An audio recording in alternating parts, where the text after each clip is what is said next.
আজকে তোমাদেরকে নতুন একটা জিনিস দেখাচ্ছি, গোটা ভারতে কি হচ্ছে আজ তোমাদেরকে জানা উচিত। চলো দেখানো যায়। গ্লোবাল ছট পূজা দেখো আর শেয়ার করো। এই জায়গাটা দেখে কে চিনতে পারো? এই জায়গাটা বলো কোথায়? এটা বিহার না, এটা আমাদের পশ্চিমবঙ্গ। জয় হোক ছটি মাইয়া। দেখে ভালো লাগছে, গ্লোবাল ছট পূজা মনে হচ্ছে একেই বলে।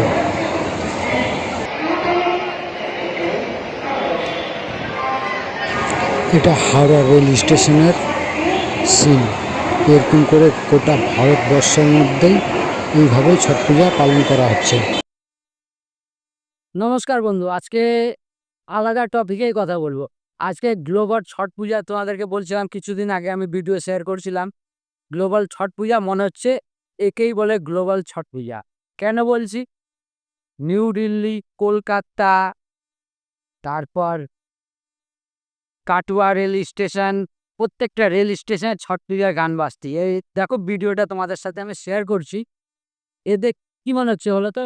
গ্লোবাল ছট পূজা শুরু হয়ে গেছে। এরকম গ্লোবাল দুর্গা পূজা শুরু হয়েছে আমাদের ওয়েস্ট বেঙ্গলে, এইভাবে গোটা ভারতবর্ষে গ্লোবাল ছট পূজাও শুরু হয়েছে। ভালো লাগে। আমরা বিহারি, আবার আমরা গর্বিত, আমরা বিহারি। ছট পূজা আমাদের শ্রেষ্ঠ পূজা। যেতেই বোঝা যায় ছট পূজার মর্মটা খুবই সুন্দর। গোটা ভারতের মানুষই ছট মাইকে ভালোবাসে। ভালো লাগছে। যাই হোক সেপ্টি মিয়া।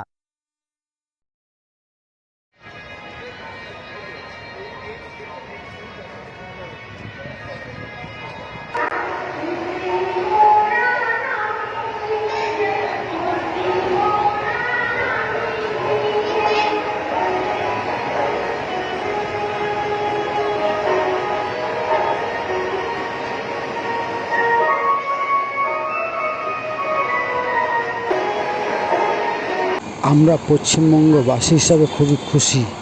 কেন জানো? আমাদের পশ্চিমবঙ্গতে প্রত্যেকটা ধর্মর ফেস্টিভ্যাল ভালো করে মানানো হয়, তাই আমরা খুবই খুশি বা আমরা খুব আনন্দ।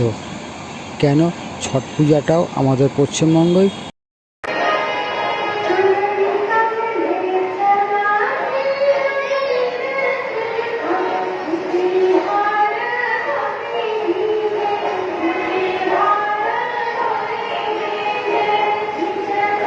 প্রত্যেকটা রেল স্টেশনে এই ছট পূজার গান বাজছে গোটা ভারতে, পশ্চিমবঙ্গ নয় গোটা ভারতে। এতেই মনে হয় খুব ভালো লাগে, বিহারি হওয়ার জন্য আনন্দ আজ। ছট পূজাটাও এখন আমাদের পশ্চিমবঙ্গতে অনেকগুলো হয়। এইভাবেই দেখতে থাকো সুমনদা মিনি ব্লগ। আমার সাথে থাকো, আমার পাশে থাকো। জয় হোক ছাটি মাইয়া।